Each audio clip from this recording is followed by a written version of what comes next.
মানুষ যদি আপনাকে গুরুত্ব না দেয়, মানুষ যদি আপনাকে অবহেলা করে, মানুষ যদি আপনাকে ভ্যালিউ দিতে না চায়, যত্ন করতে না চায়, মূল্যায়ন করতে না চায়, সেক্ষেত্রে আপনি কি করতে পারেন?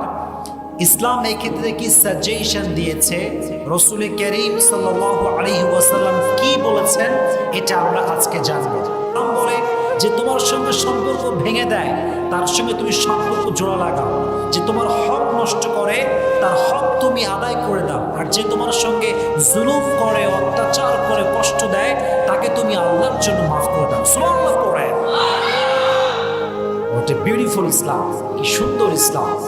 কিন্তু আমরা কষ্ট পাই কখন? কেউ অবহেলা করলে কষ্ট পাই কখন? পেইন ফিল করি কখন? We have to justify it first. এটা আগে জাস্টিফাই করতে হবে। দেখেন, মনোযোগ দিয়ে শুনবেন।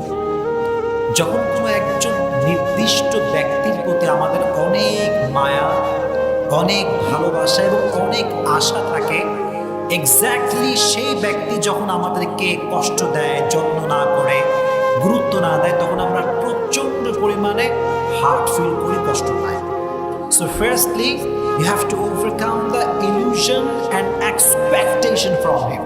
যাকে আপনি খুব বেশি মায়া করেন, যাকে আপনি খুব বেশি ভালোবাসেন, তার প্রতি আপনার প্রচণ্ড পরিমাণে আশা কাজ করে যে সে আমাকে রিপ্লাই করবে, ভালোবাসবে, যত্ন নেবে।